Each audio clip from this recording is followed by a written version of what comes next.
5-minute Disney Pixar stories.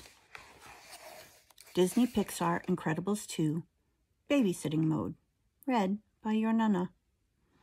Fashion designer Edna Mode wasn't thrilled when Bob Parr, better known as Mr. Incredible, asked her to babysit his son Jack Jack. Edna simply wasn't good with babies. But Jack Jack was no ordinary baby. As soon as his dad left, Jack Jack began to float. Edna was delighted, and she wondered what else he could do. Edna knew that each super was unique, but there was something extra special about little Jack Jack. "Okay, little one," she said. "I am ready. Thrill me with your prowess." Edna wanted to observe him and take notes for his next supersuit. "But where is my sketchbook?" she wondered. There was no time to find it, though. Jack Jack was on the move.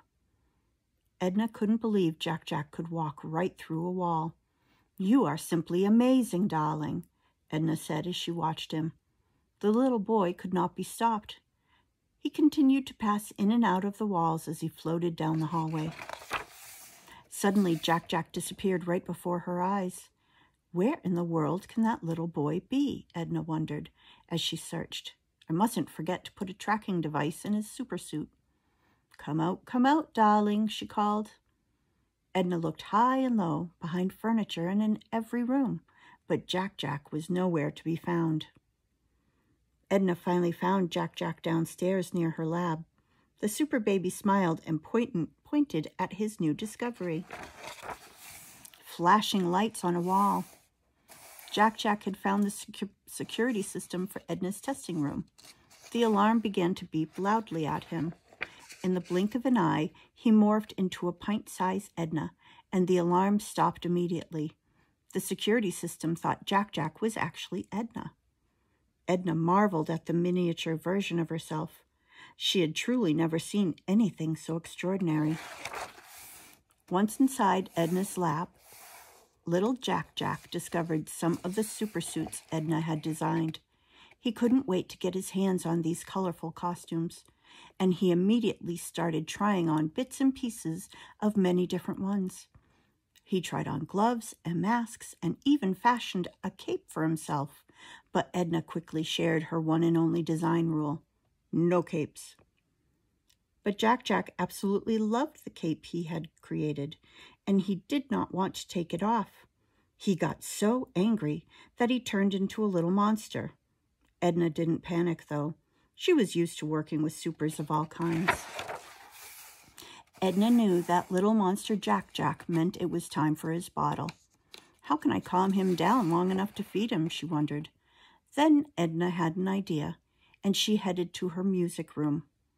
Maybe the right song would help Jack Jack change back into a baby and keep him from destroying all her favorite records. Edna played Beethoven for the little monster. It worked. He transformed back into an adorable baby. But suddenly, one Jack Jack multiplied into 2, 3, 4, 5 Jack Jacks. There was no way Edna could feed 5 hungry Jack Jacks with just one bottle. So Edna switched the music from Beethoven to Mozart. Success! All the Jack Jacks merged back into one baby. He began to giggle as he watched his bottle heat up on the stove, and then, whoosh! Jack Jack burst into flames. Still, Edna remained calm. She had seen it all.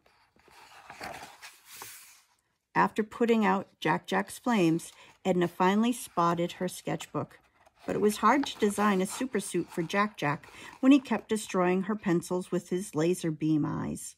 She tried to keep him busy with his bottle so she could return to sketching. Teleportation, telekinesis, laser vision, phase shifting. That is all I need to see, Edna said as she started to create his brand new supersuit. Later that evening, Edna told Jack Jack a story about the adventures of his family, the Incredibles, and their heroic little boy, who, of course, used his amazing powers to save the day. With a full belly and a smile on his face, Jack Jack drifted off to sleep. "Good night, darling," Edna said to the little one. The next morning, Jack Jack saw Bob's arrival on the monitor. Dada, Jack said, pointing to the screen. Yes, Dada is here, Edna said, walking Jack to Bob's car. Let's go show him how fabulous you look. When they got there, Bob said to Edna, Thanks again, E, for everything. How much do I owe you? Pish-posh, darling. Babysitting this one, said Edna. I do for free. I hope you liked that story, and I will read to you again soon. I love you so much.